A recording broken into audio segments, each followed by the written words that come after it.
Paramashivoham. Om Nithyananda Paramashivoham. Om Nithyananda Paramashivoham. Om Now, Nithyananda Paramashivoham. entering into the next session, before that, you can all take a few minutes, verify with your partner whatever you were able to see through your third eye, whatever details Kalabhairava showed you in golden letters on the Atmamurti.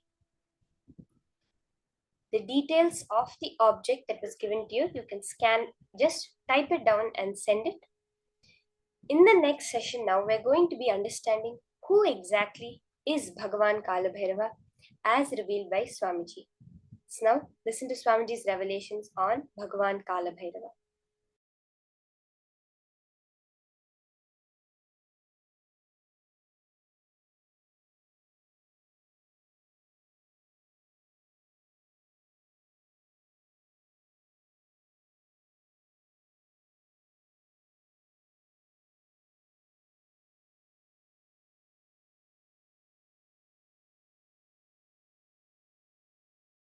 Listen, the principle of time, Kalabhairava, not just Kala or time, principle of Kala is Kalabhairava. It means, listen, how Kala is experienced in our plane is different. How Kala is experienced in higher zones like a Devaloka, Bur, Bhuva, Bu is ours, Suva, Tapa, Satya, the higher vertical time zones, the higher planes. How Kala is experienced, that all that put together is principle of Kala. Principle of Kala is Kalabhairava. Kala is part of Kalabhairava. Understand this. So Kalabhairava is principle of Kala.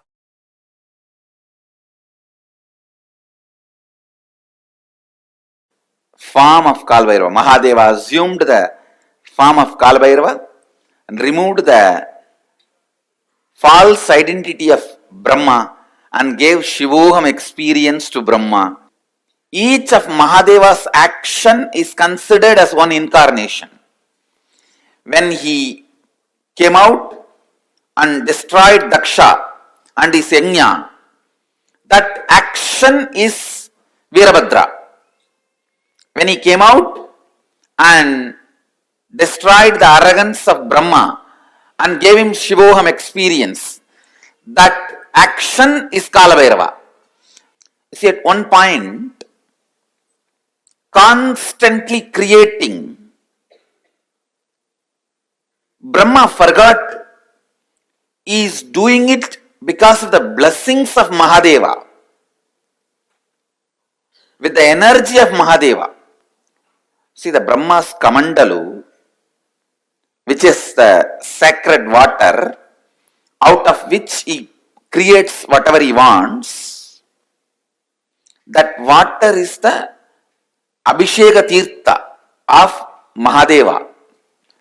The water washed the Mahadeva's body. That is why in all Shiva temple, where the sacred water, the sacred bathing, sacred bath water, what do you call, Abhisheka Tirtham, where it flows out, there Brahma will be standing with his Kamandalu to constantly refill his Kamandalu. Go to any Shiva temple, you will see where the sacred water flows from the Garbha Mandir, the Abhishekam water flows, there Brahma will be standing with his Kamandalu, because that is where he refills and creates the whole cosmos. Unfortunately, by constantly creating, he forgot from where he is refilling his kamandalu. He was also given the 5 head by Mahadeva, but suddenly he became little egoistic and arrogant and started thinking that he's, see, the Shivoham has to happen from inside out. It should become experience and then start coming out. And this guy, out of his hypocrisy and arrogance, started declaring, I am everything. So now Mahadeva has to make him understand and give him that real Shivoham experience. So he just wakes up from his samadhi. Kalabhairava comes out. The Lord of Time comes out and just cuts that 5th head, which has become a little arrogant. The moment the 5th head is gone, Brahma realizes he is also bound by time. And he realizes that it is hypocrisy that made him feel he is the superior. The moment he surrenders, Mahadeva again gives him the Shivoham experience and gives him the place back in his temple and says, you can start refilling your kamandalu from now on and continue the creation. And he gives a permanent place in all temples of Mahadeva, where the Abhishekam water, the holy water, the sacred bath water goes. In that place, it's called Gomukam. In that Gomukam, always the Brahma will be there to fulfill his kamandalu and do the creation. Kalabhairava is one of the most powerful expression of Mahadeva. Most powerful expression of Mahadeva.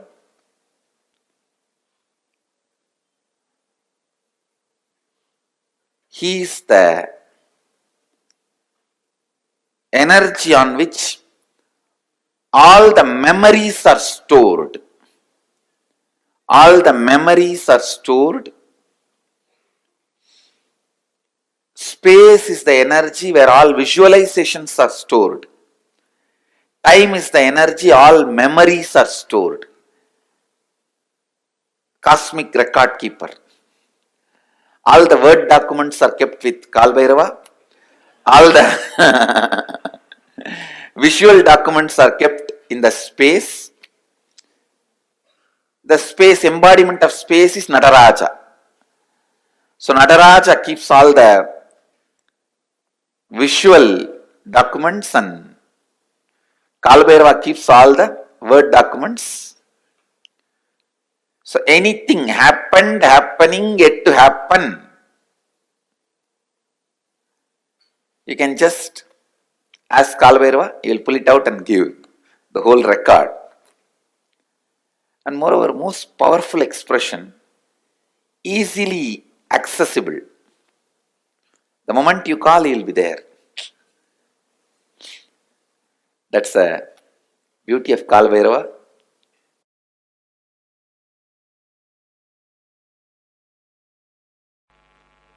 I tell you, life is only for the people who start thinking, living Advaita, who start thinking, living in the space of completion.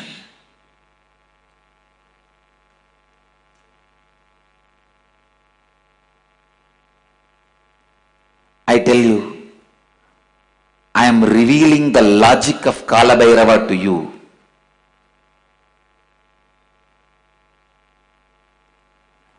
The logic of Kalabhairava is the logic with which life is operated.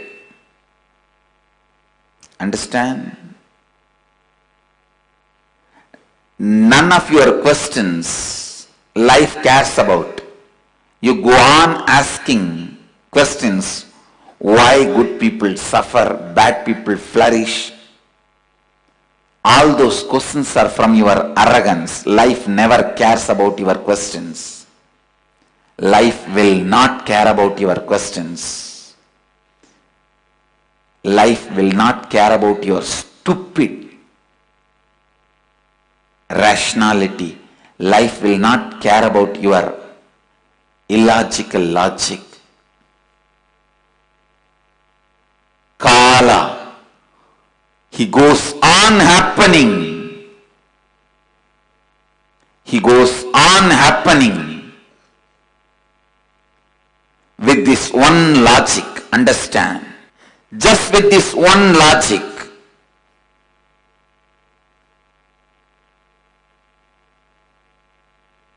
The decisions made out of completion fulfills you, and whatever decisions you make out of completion becomes reality in you.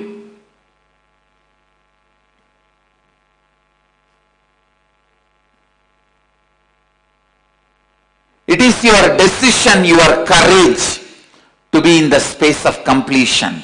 Only that is rewarded. The more you try to cheat life with your hypocrisy, life does not just cheats you back, it beats you back. Understand?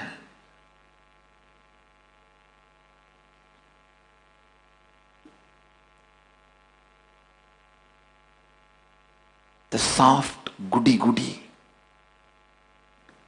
hypocritical, civilized fellows go on question the terror form of Kali and Kala. Whether you question or don't question, the logic of the Kala is life. He runs the life. His logic wins. His will prevail.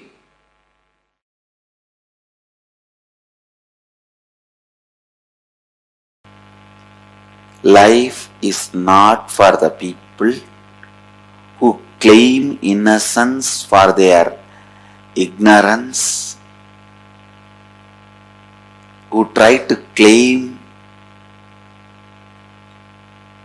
any special thing because they are victims, powerless, ignorant. No. Be very clear.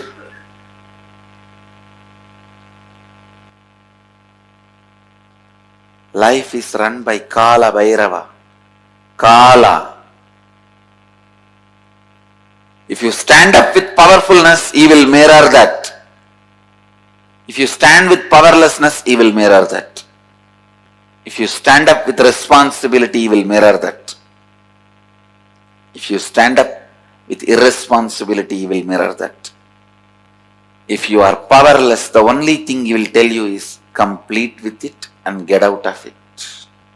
Complete with it and get out of it. Complete with it and get out of it. Feeling you are a victim is nothing but taking revenge on your own life. It is suicide. You killing yourself, you destroying you. Feeling victim-like is you killing yourself, destroying you. Understand? So many times I have seen people again and again and again think, if you feel you are powerless, innocent, incapable, you should be forgiven. Listen. Completing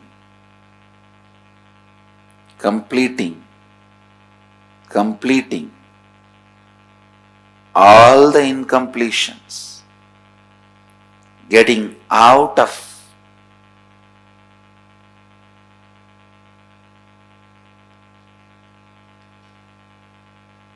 the victimhood is living Advaita. Understand? Advaitic activism means again and again and again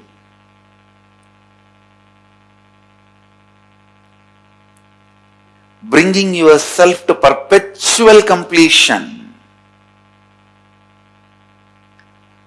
Perpetual completion is life. Life runs by perpetual completion. Life runs by perpetual completion. Understand? Perpetual completion is Advaitic activism. Constantly complete yourself. Completion is nothing but the decision to drop your past incompletions and never let them have influence over you again. That's all.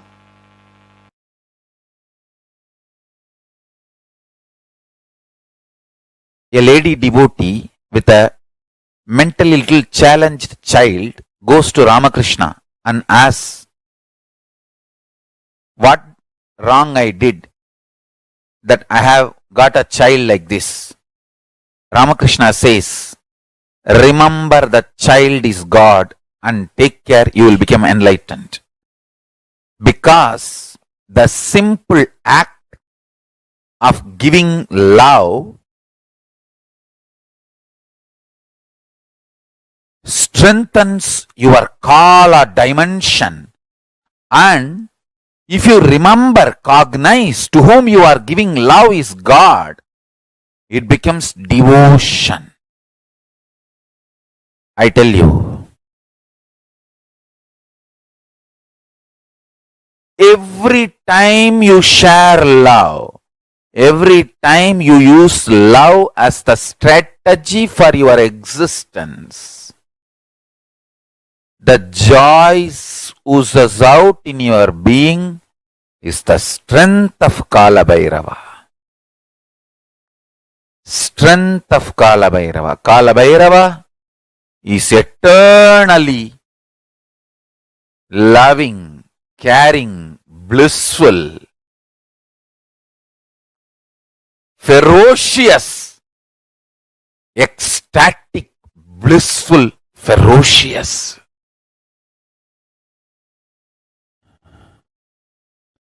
Meditate on him. Be eternally loving like him. You will be just. Understand? All justness manifests from extreme love. That is why Kala Bhairava is Lord of Yama. Kala Bhairava is the Lord of integrity. Kala Bhairava is Lord of justice. All justice is delivered cosmically only from the pure space of love. Maintain the intense space of love. Paramashiva will raise you to the space of being a justice, delivering justice to the world.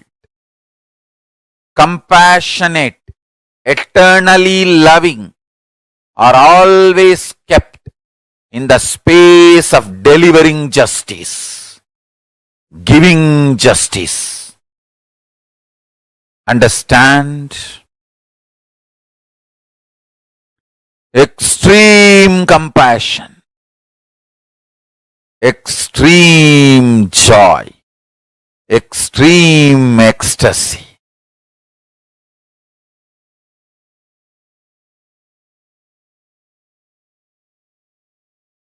brings intense powerfulness and strength in you.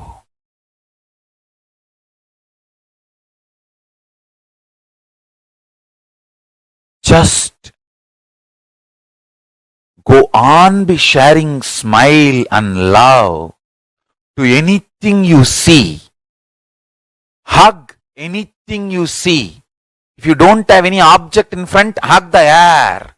You will build strong body and heavy muscles like Kalabhairava. Listen. Listen to this Deva Rahasya. Look everything you see with love. Hug everything you see, including the air. You will build healthy, powerful, heavy body and grounded being. Superconscious flowering. Sannyasa is seeing everything you see through love, hugging everything you see. One with everything you see. People, objects, animate or inanimate. In the cosmos, there is no inanimate. In Kala, there is no inanimate. It is a space where the big bangs and black holes, planets, suns and stars and moons evolve billions of years exist and dissolve spontaneously, simultaneously, without gap. Billions of years without gap. Meditate on it. Meditate on it. Meditate on it. It is Deva Rahasya. The moment you understand this, your third eye will open up. Billions and billions of yugas, zillions and zillions of years without gap. Meditate on it. That is Kala Bhairava's fire. The Prabha, Tejas, shining of Kala Bhairava is this powerful cognition. Zillions and zillions of yugas, years, without gap.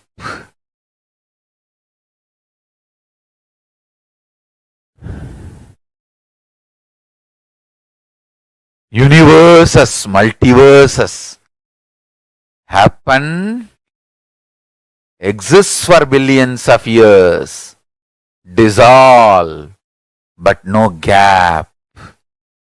It is spontaneous and simultaneous. Meditate on this in your third eye. Meditate on this in your third eye.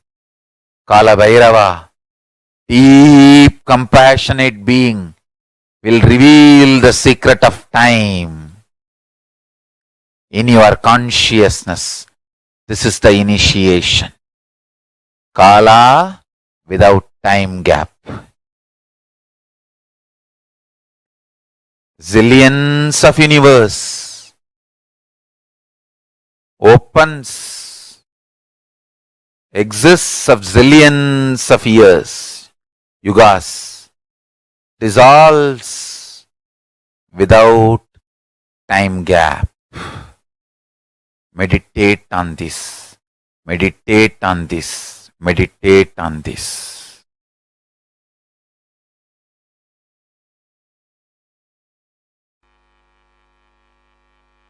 Go and tell Kalabhairava, all the known incompletions I commit with you, I will complete. All the unknown incompletions is your responsibility. I am surrendering to you. And I tell you, he really responds and completes. Whenever you ask him to bring completion to you, is embodiment of compassion. Whenever you associate you with incompletions, is the terror. Which side you are standing only decides whether he is terror or compassionate being. He is the most compassionate if you are standing on the side of the completion. He is the ultimate terror if you are standing on the side of the incompletion. He can show the extra teeth and the smile both. He can show the terror teeth and the smile both. He is the only God capable of that. To terror teeth and the wide smile. If you associate yourself with completion, he has such a sweet smile for you. If you associate yourself with the incompletion, he has such a terror teeth for you. The terror teeth will grind even universes and swallow. The smile can create even universes for you.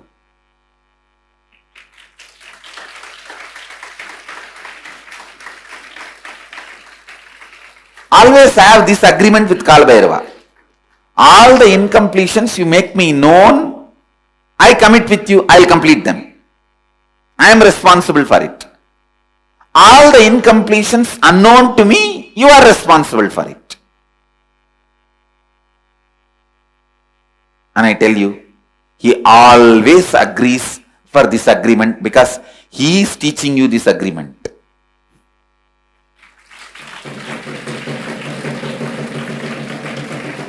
He always agrees for this agreement.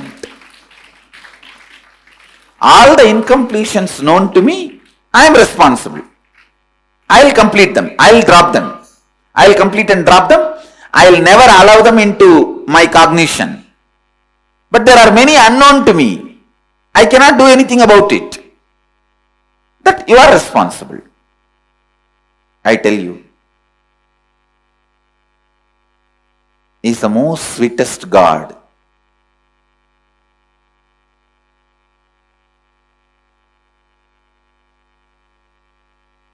He is the most sweetest God.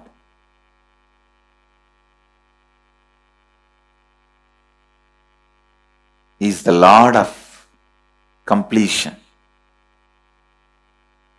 He can heal any incompletion.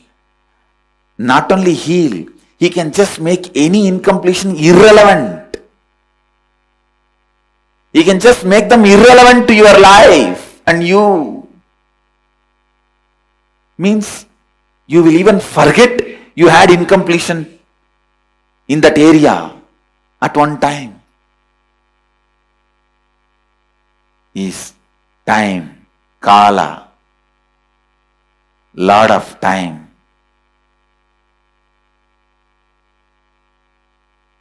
So go and tell him, all the incompletions I have about my vision, my seeing, which is known to me, I am responsible.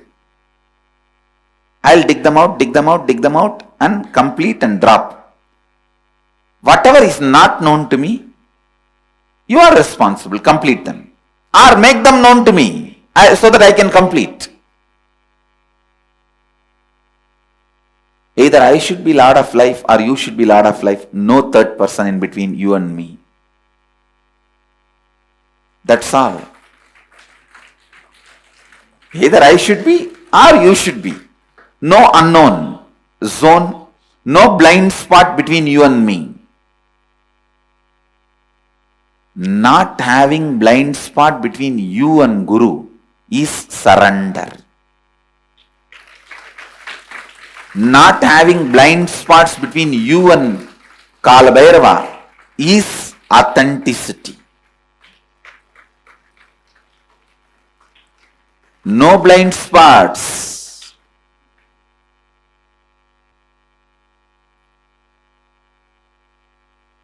Either for all these I am responsible and I am completing it. And whatever is not known within my framework, you are responsible. You are completing it.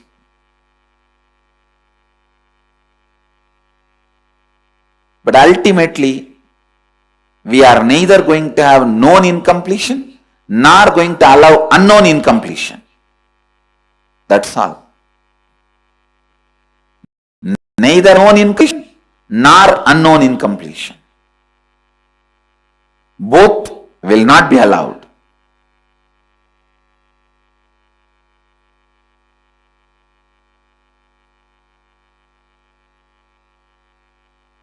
Everyone who has spectacles or contact lens, today tell Kal Bhairava, go and sit and talk to him. You don't even need to talk for him. You just go and talk to him. You will see. He will answer. You will simply listen the answer in his own voice. You don't need to say how you do in the temples. Oh God, please save me. And then you talk for the God also. Oh my son, don't worry. I am here. I will protect you. For our Kal Bhairava, you don't need to talk back.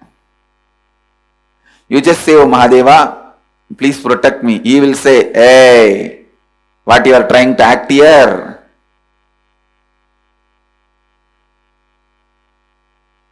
Complete with all this incompletion. Others I will take care. He will talk to you in his voice. He is Swayam Prakasa. And alive.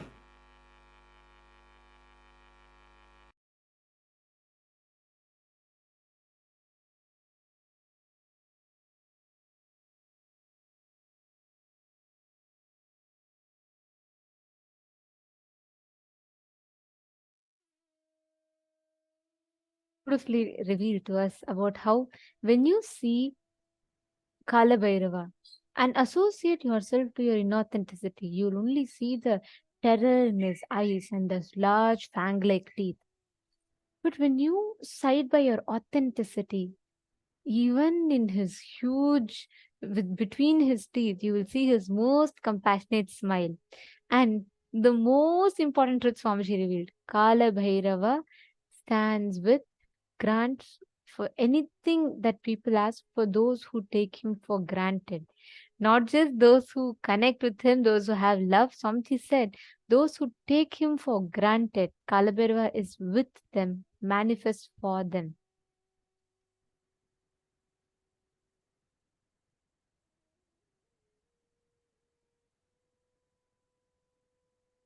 Every one of us are literally going to be experiencing this dimension of Kala Bhairava.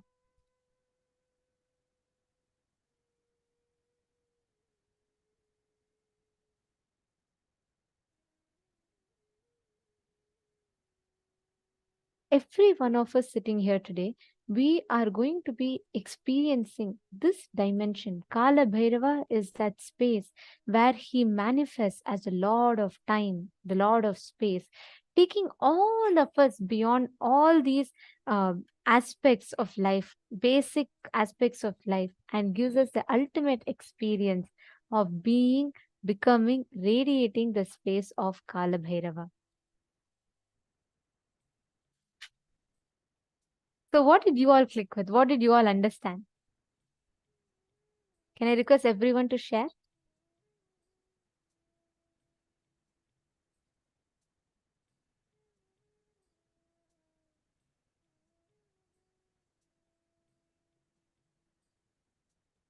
Great. Mamina Haridas. Wow. Okay. Wonderful. Can I request all the participants to share? What did you understand? Who is Kala Bhairava? What dimension of Kala Bhairava did you click with?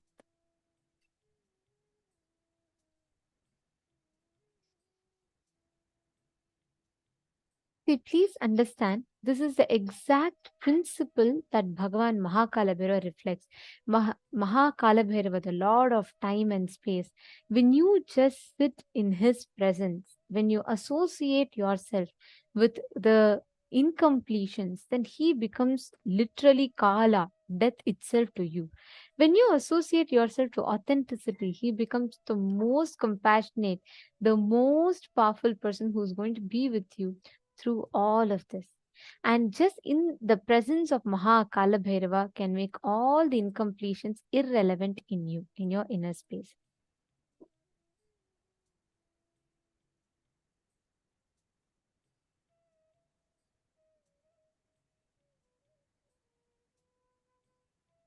Gakaro Bhairavam Nyeyam Muktabham Shatrunashanam Gakara Kala Bijam Cha Kalam Sarva Jayam Bhave. The letter Gha is related to Bhairava. It is in the color of the pearl. It has the power of destroying enemies. The letter Nya is related to Kala Deva. It is in the color of black. It has the power of bestowing victory in all endeavors. Life is only for the people who start thinking, living in the space of completion. Just with this one logic, the decisions made out of completion fulfills you, and whatever decisions you make out of completion becomes reality in you. Life is run by Kala Bhairava. If you stand up with powerfulness, he will mirror that. If you stand up with powerlessness, he will mirror that. If you stand up with responsibility, he will mirror that. If you stand up with irresponsibility, he will mirror that. That's why Swamiji tells, life is a mirror. Kala Bhairava just mirrors. He just mirrors the space that you are in. He just mirrors what you reflect in life. If you decide, I am going to be authentic, I am not going to entertain any inauthenticity, then Kala Bhairava will simply mirror that space in you. Whatever you decide to stand by, Kala Bhairava mirrors that inside of you. If you decide to stand by your authenticity, right? When you decide, I am not going to entertain any patterns, any powerlessness in me, I am going to be authentic, then he simply will stand by you and he'll make sure you manifest that space. That is Kala Bhairava. See, as long as you feel stuck, you feel, oh God, completion and all is not possible for me. And every time you feel like this is what it is, I'm going to be stuck in this, all this is not going to be possible for me, then you will be stuck in that same rut forever. Let's do a very quick exercise. I request every one of you to pen down at least 5 situations where you felt completion is not possible for you. Can I request every one of you take 5 minutes, pen down at least 5 situations where you felt completion is not possible for you.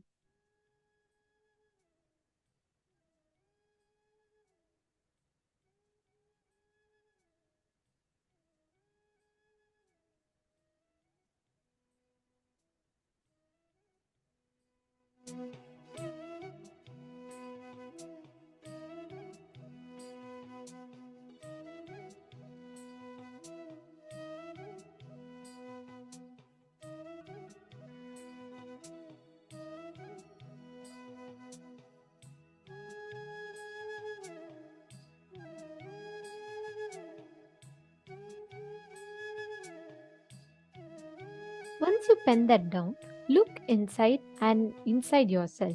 Identify the real reason why you did not complete with those patterns. Even though you are suffering from them, why you chose not to complete with those patterns.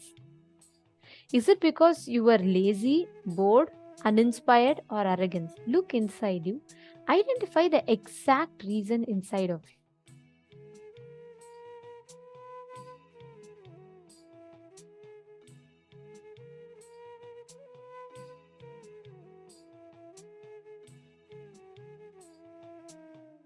And can I please request all the participants to please come in the camera? We are going to be entering into the preparation for the death meditation process very soon. And we request all the participants to please come on the camera.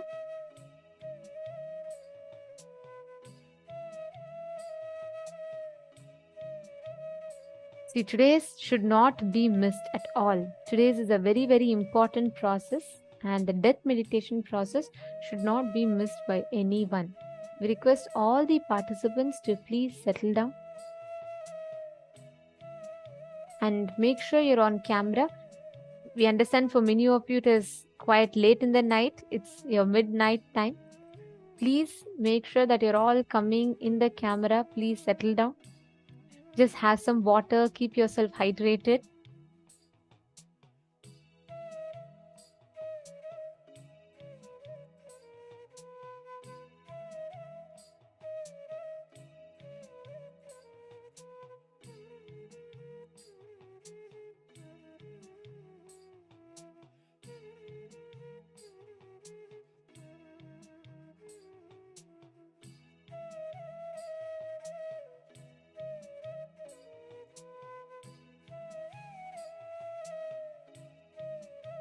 Now, for all the patterns that you have written down, the 5 patterns, decide now to not stand with your inauthenticity. Instead, stand by your authenticity and decide to complete with those patterns. Do the completion process and complete with those patterns now. Even if you complete with one pattern, you will feel so powerful. You will feel inspired and excited to complete with all the other patterns as well. Decide to sit now and experience the completion. I request all of you to please start.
Now, declare from that powerfulness that you are not going to be giving up and you are going to be constantly in the space of completion. You are not going to be giving up. You're not going to be deciding, like Swamiji said, deciding to be in the space of completion is Kala Bhairava. The space of completion itself is Kala Bhairava. That is a space of completion. You just decide to be in that space and not entertain any other incompletions, thought patterns inside of you.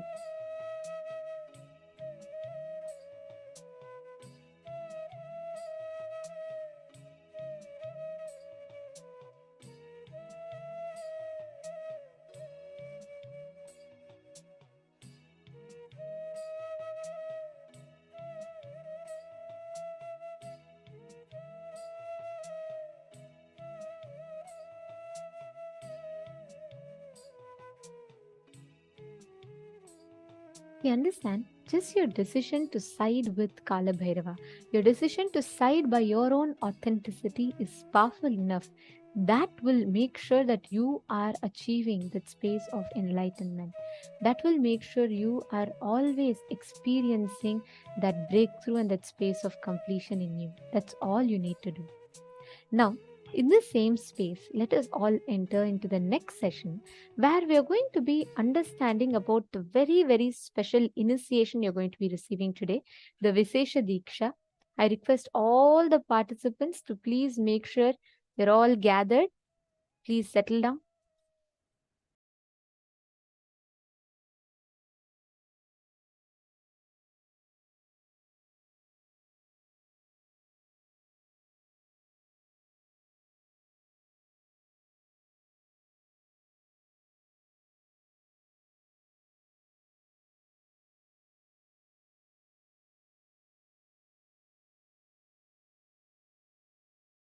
Actually, the Vishesha Diksha is fundamentally initiating you into power manifestation and opening the doors of KAILASA for you. That's literally the Vishesha Diksha. Vishesha Diksha is 4 reasons why it is so important. First, it directly opens your personal connection with Paramashiva and KAILASA space. Second, you are initiated into all the power manifestation signs. Third, you have personal, intimate version of Paramashiva, Atma Linga for yourself. Fourth, unimaginable benefits, health, spiritual, everything starts with this initiation.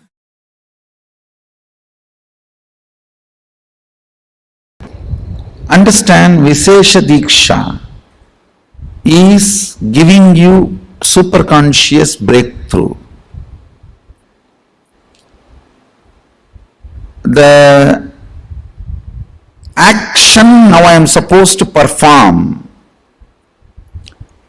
I do not know whether the Acharyas read out Somasambhu Paddhati to you. The action I am supposed to perform now on them is taking their old life out and dumping it and putting the Shivatma, means Shiva's consciousness from my Anandaganda, and putting it in them. Read out the whole thing, then they will understand why Vishesha Diksha. Unfortunately, people think Vishesha Diksha means vegetarianism, that's all. No. Shaivam is not just Shaiva meal, Shaiva life. It is initiations you receive and few minutes every day you spend to bring yourself to the oneness. Puja is nothing but bringing you to oneness. For example, I give you my personal cell phone number and tell you every day and on particular time if you call me, you can talk to me directly. Are you going to take that as a load work? Oh, every day I have to call. Or are you going to feel, wow, I have a direct access to him. Every day I can, few minutes, I have a direct access to him. What are you going to feel? Puja is giving you Sadashiva's personal cell phone number. He has committed to me, whoever I initiate. When you connect with him, he is committed to me, he will respond to you. I am authorized to give you his personal number. Puja is nothing but giving you the authorization to call him at particular time. And he has committed to me, he will respond to you. Vishesha Diksha is nothing but giving you his personal number, hotline connection. So every day during the puja, that few minutes you can connect with him in oneness, and he has committed to me, he will respond to you. Understand? I am authorized exchange for him. He has given me the authority. That is the reason I am sharing. One more thing I want to tell you. Sometimes people come and try to tell me, oh, non-veg food is a human right. Being human itself is not right. What stupidity you are talking about non-veg food? Your body is not made for that. I am not talking from the sense of moral. If you want to evolve into the next level, don't eat poison. Vishesha Diksha demands only two requests from you. One, you need to be vegetarian. Another one, every day at least 10 minutes you need to bring yourself to the oneness with the puja. 10 minutes is too less time. It doesn't take more than 10 minutes, I know. It's too less time. Sadashiva is demanding to respond to you every day and keep yourself in oneness. Actually, I don't promote any other spiritual practice. People ask me, should I do this technique, that technique? Twisting the eye and looking here and blowing the nose, this corner, that corner. I don't give you any technique. I only ask, connect with him in oneness, 10 minutes a day. I think maximum it takes 11 minutes.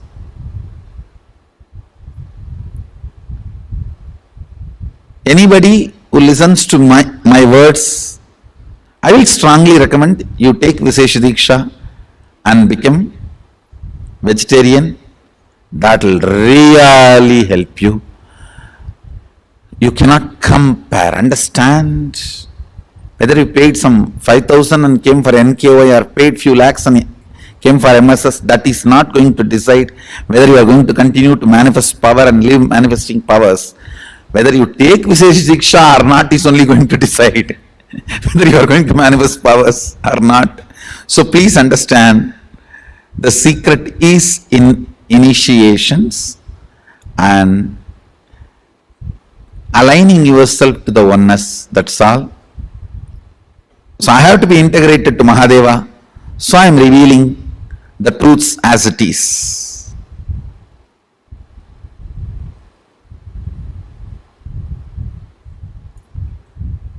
Whatever is said and done, Vishesha Diksha is something extraordinary. Literally the whole system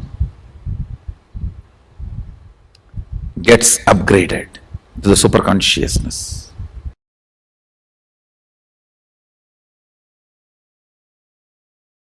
I tell you, in my whole life, it is Nitya Puja, that gave me all the best things of life. Everyday puja, relating with the deities is the best stress buster. Touch the deities, do decoration, dress up. Even now my best time of the day is when I sit with my deities. When I sit with my deities.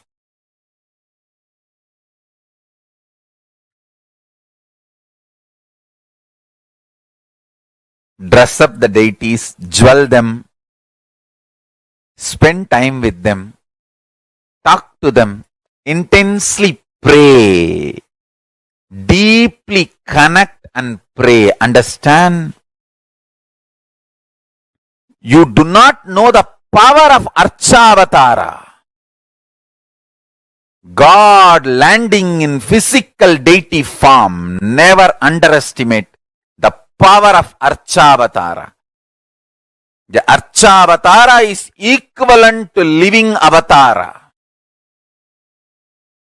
What living avatar can do to you, an Archavatara can do. Atma Linga I am giving to all of you is literally living Archavatara. Is a piece of God. Literally. Receive Atma Linga. Do puja every day. That is your ultimate human right and divine right.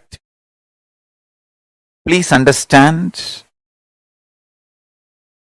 Receiving Atma Linga and doing puja every day is literally awakening your consciousness, connecting yourself with Paramashiva. I tell you, every day, connecting with Paramashiva is such ultimate.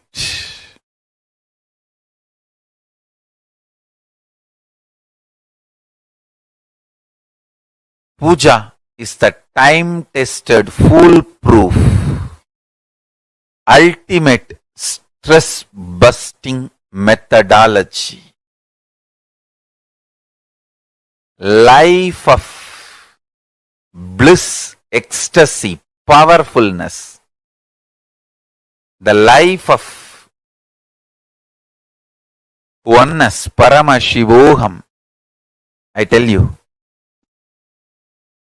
The essence of Veda, Vedanta, Agama, Agamanta, Yoga, Yoganta, Siddha, Siddhanta, Tantra, Tantranta, everything can be realized with a sincere, deep feeling connection puja.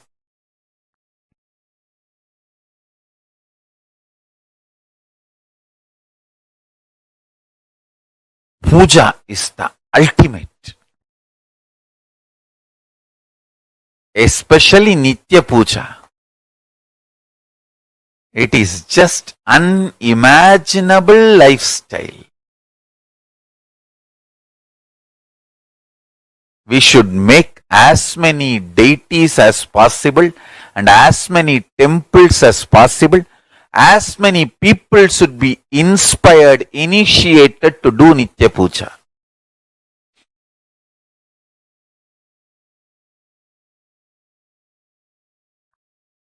Nitya Puja makes you living Hindu. Nitya Puja makes you practicing Shaivite. Nitya Puja makes you as living my disciple. Because I myself do Nitya Puja every day. Even if I am in deep Samadhi, I get up, do my morning rituals and do the Nitya Puja and again rest in Samadhi. I may not eat for days, but I will never miss Nitya Puja.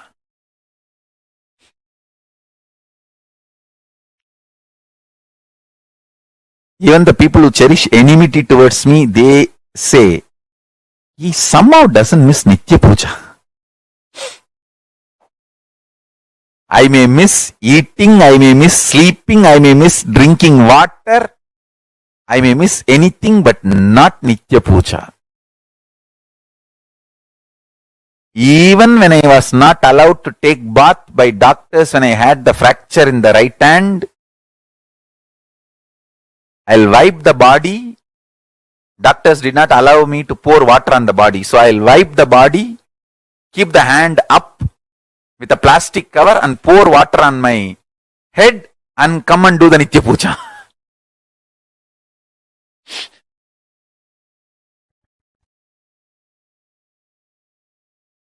I may miss eating, I may miss sleeping, I may miss drinking water. I may miss anything but not Nitya Puja. I may miss food, I may miss eating, I may miss sleeping, I may miss drinking water, I may miss anything but I will not miss Nitya Puja. And I strongly recommend all my disciples to develop this as your lifestyle. Nitya Puja is the ultimate lifestyle. Puja is the time to connect with Paramashiva. Actually, puja is the personal, intimate time with Paramashiva.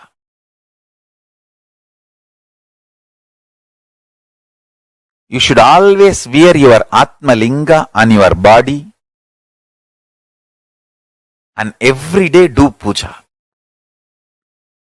Nothing like that. See, in the initial level, even if you are not able to do everyday puja, start wearing the Atma Linga in your body. Slowly you will pick up the habit. You will feel, wow, when I do puja, it is so nice. Every day you will start having inspiration and start doing the Anmartha puja, the personal worship, personal connection with Paramashiva. I tell you, if at all we need to write in one line in my autobiography or biography, because there will be thousands of biographies. There will be one autobiography by me, but there will be thousands of biographies.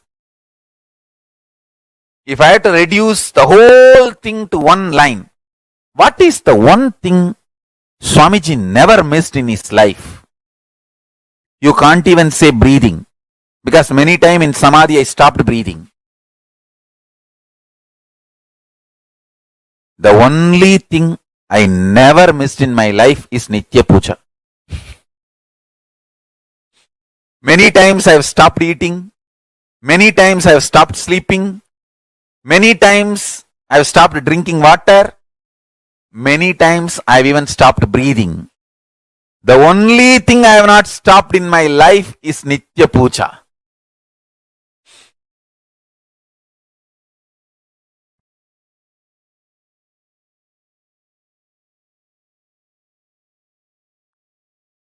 Understand?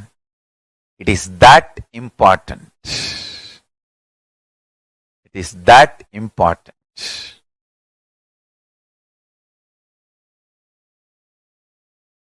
Nitya Puja cleans your whole system, detoxes, ripes your consciousness, makes your consciousness open up in your system. The essence of Veda, Vedanta, Yoga, Yoganta, Agama, Agamanta, Siddha, Siddhanta, Nada, Nadanta, Bodha, Bodhanta, everything is Nitya Puja.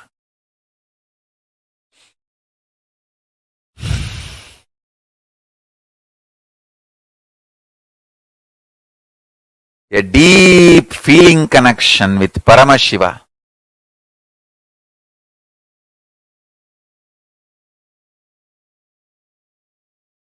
And praying to Paramashiva, connecting with Paramashiva, pouring yourself at the feet of Paramashiva is Nitya Puja.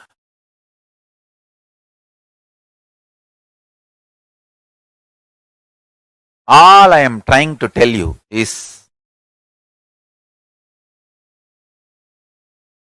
Nitya Puja, the best way to detox yourself, to remove all the stress, connect with KAILASA, personal intimate time with Paramashiva. Nothing like Nitya Puja. To achieve the ultimate enlightenment and living enlightenment and to manifest the powers of Paramashiva. To manifest the state, space, powers of Paramashiva, Nitya Puja is the best. Essence of Veda, Vedanta is Tattvamasi. Essence of Agama, Agamanta is Shivoham.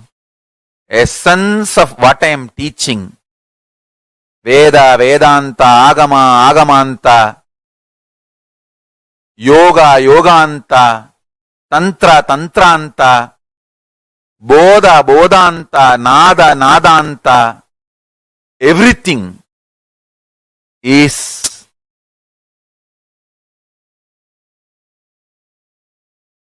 Om Nithyananda Paramashivoham, that can be experienced through Nitya Puja every day. So,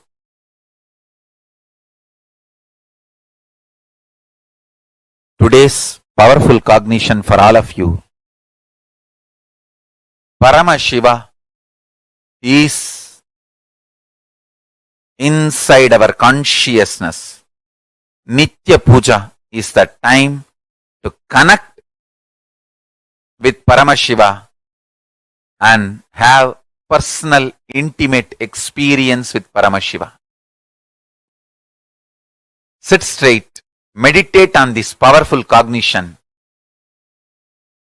With intense chanting of Mahavagya, I'll guide you to have a direct experience of Kailasa and Paramashiva now. Sit straight.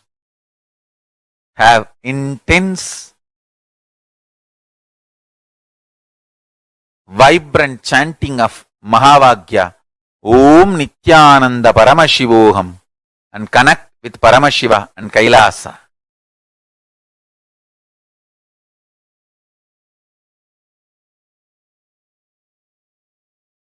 Upasana is literally Samipya Mukti and Sarupya Mukti merges into Sayujya Mukti.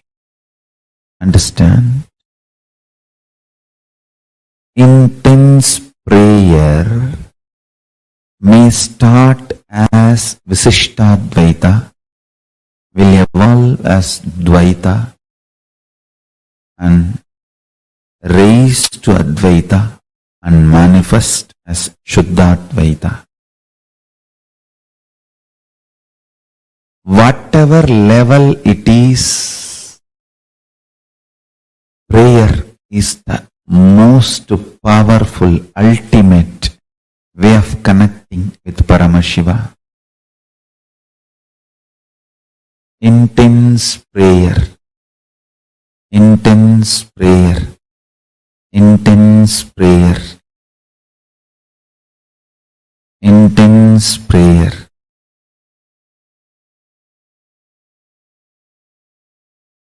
People ask me, when thousands worship you, why do you bow down so much in front of the deities? And understand, this is the secret.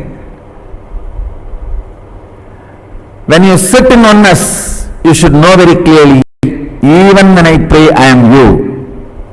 When you are operating in relative existence, you should know, even when I am one with you, I am praying. I am devoted to you. In relative existence, always be devoted. In reality, always be one. Understand, duality is not ultimate. I am repeating again. Oneness is the ultimate truth. But does not mean in relative existence you will be arrogant. No. You will be humble. In relative existence, you will be humble. That is why I say, the Advaita I am teaching is Sutta Shivadvaita. In oneness, even when we pray, we are one with you. In relative existence, even when we are one with you, we are devoted to you. Be humble, be devoted even to your own oneness. Sometimes when I go to devotees' houses, I directly go to puja room and do the puja. Some of the devotees will keep my photo also. When I do the arti, I have to show to all. I cannot move the hand. I have to show all only. They ask, what is this Swamiji? You are showing arti to your own photograph. What can I do? It is a symbol of my oneness. I am devoted to that.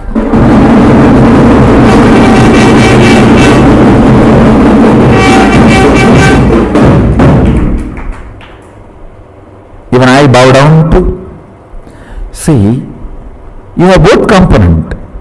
Your oneness, Shuddhadvaita, and your relative existence, to which you are going to be devoted, that is going to manifest in you more and more. That is going to be strengthened in you more and more.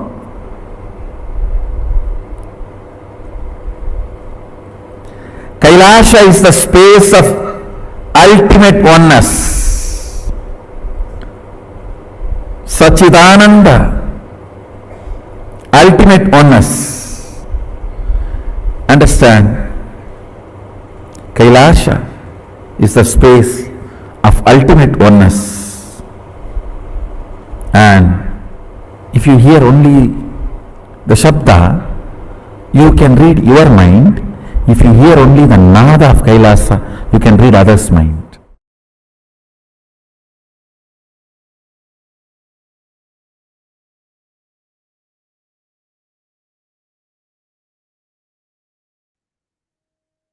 Vishesha Diksha is nothing but having the personal hotline connection with Paramashiva. I think that one statement literally summed up what Vishesha Diksha is for us.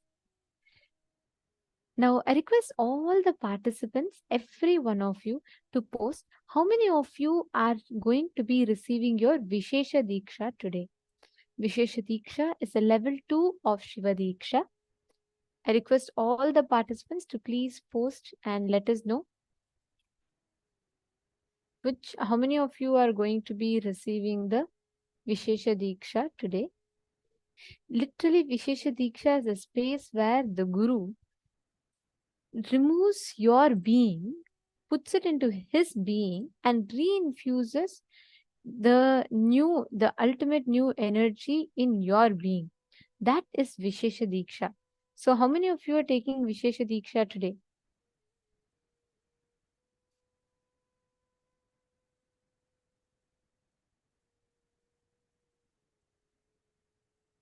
Actually, Swamiji started this Vishesha Diksha in the year 2015. I think mainly like Swamiji with all this ritual. And after Vishesha Diksha, the main thing that one should do is every day doing puja. I think enough context Swamiji himself gave of why Vishesha Diksha, why you should do puja. Understand, when you do Vishesha, after you receive the Vishesha Diksha initiation, right after you start offering the puja, Swamiji tells, when you leave the body, Yamadutas will not come. Means Lord Yama will not come, but Paramashiva and Shiva Dutas will come. Please understand, Vishesha Diksha is literally preparing you for the most graceful exit. Let's see how many of you are receiving your Vishesha Diksha today. Okay. All right. Oh my God, so many of you.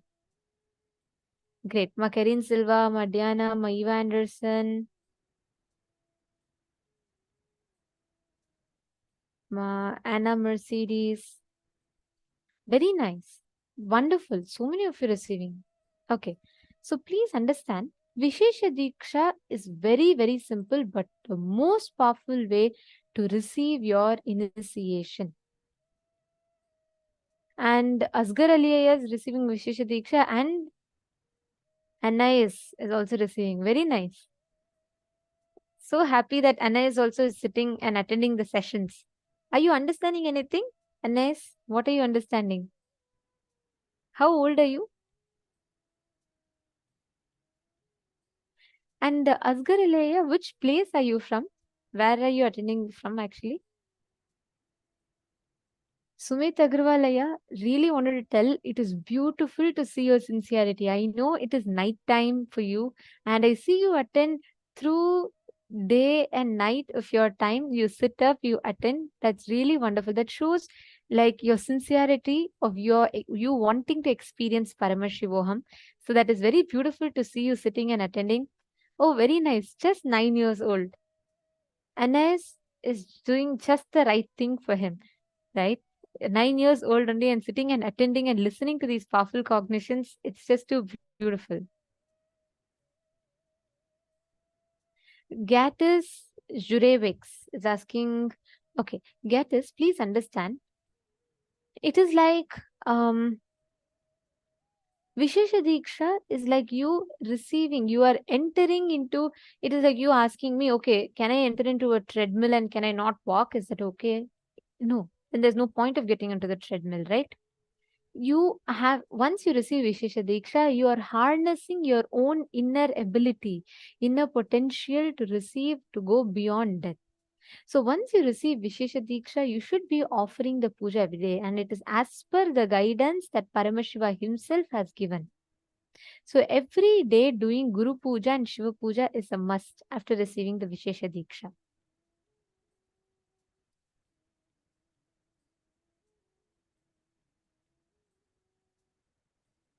Okay, all of you, can I request all the participants to now, every one of you that are receiving the Vishesha Diksha, please take a few minutes to head to the link that is being projected for all of you now. And please sign up in the link that is shown. You all can see. You can go to events.kailasa.org/Paramashivoham L3. And under that itself, you will see a tab for Shiva Diksha and a tab for Atmalinga. So in that, you can just go ahead and fill it. I'll just show you all. I request all the participants to please do this.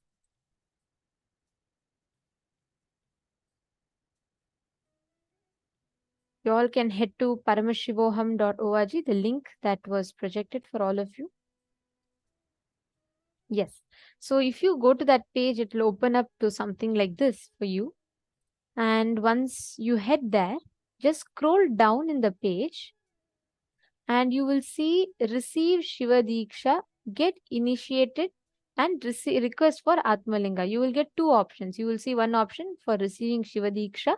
You will see another option for requesting for Atmalinga. So for receiving Shiva Diksha, you can just click this and it will take you to this. You can fill it and you will be able to sign up. And it's a similar process for receiving the Atmalinga Diksha as well.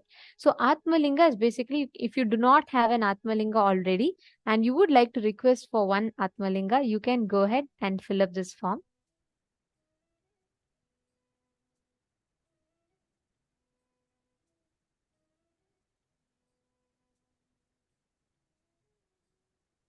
All right. So now let us all get ready for the death initiation process. Can I request all the participants to come back, settle down in front of the camera?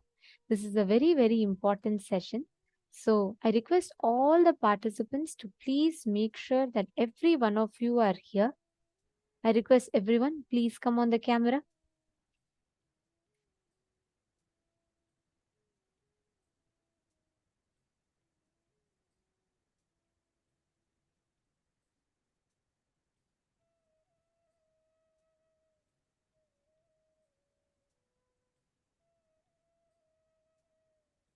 Nithyanandam, I'm seeing that some of the participants have still not settled. Please settle down. Come in front of the camera.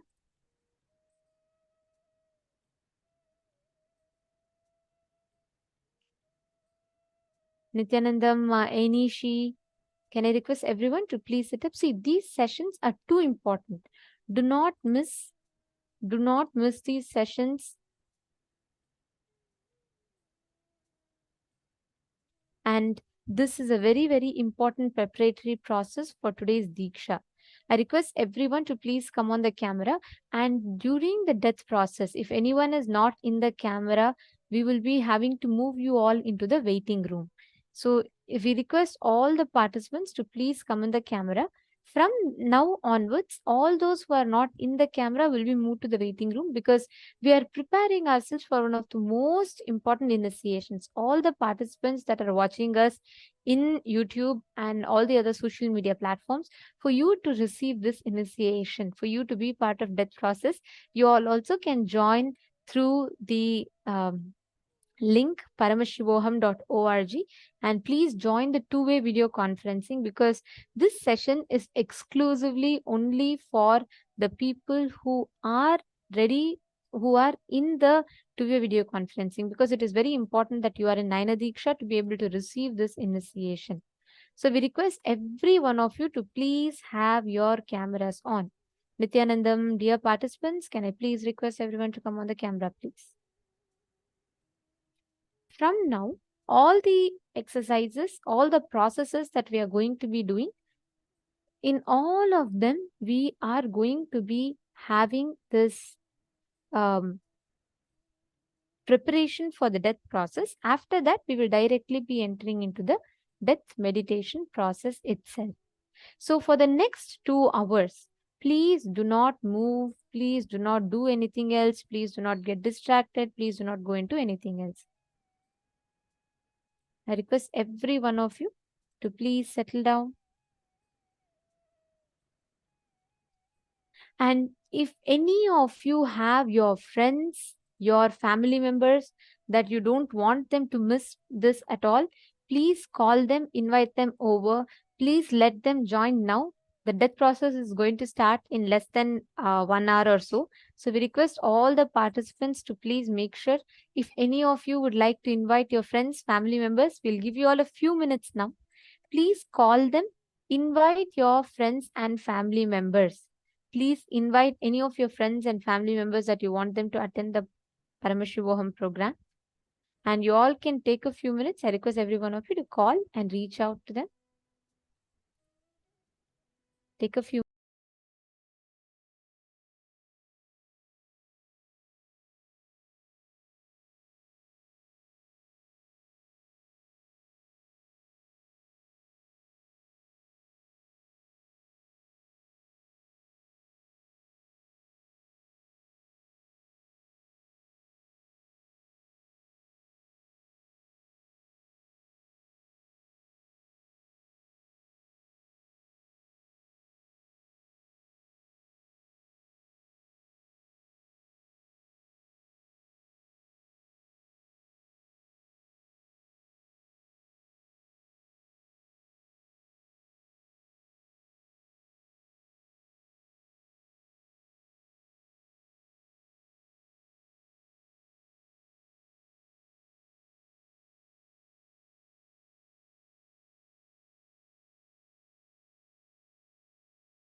Now, let us all get ready for entering into the session to understand the death.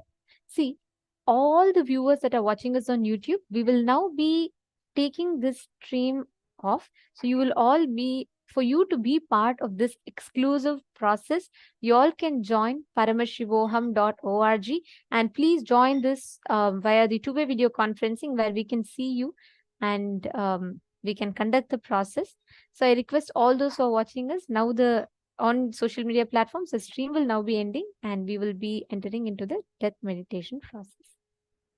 All right. So now I request all the participants here, every one of you. Ma Ratna Prabha is asking how you can apply for your daughter. Just for Shiva Deeksha, Ma, you can fill up on her behalf. Please put her details and you can fill up on her behalf. Okay. And all the participants who are here on the Zoom but off the camera during the death process, for the security reasons, we will be moving all of you into the waiting room. Only those that are on the camera will be part of the death meditation process. If anyone is not there in the camera, we will be moving all of you into the waiting room. So if any one of you would like to be part of the death process, please make sure you're all on camera. And in Sarvadarshan room, I see a lot of the participants, Sarvadarshan female room and the Ananda Sabha. I request all of you to come, settle down. Please sit down. Yes. I request in every one of you, if you have any of your friends, family members that you would like them to join, please have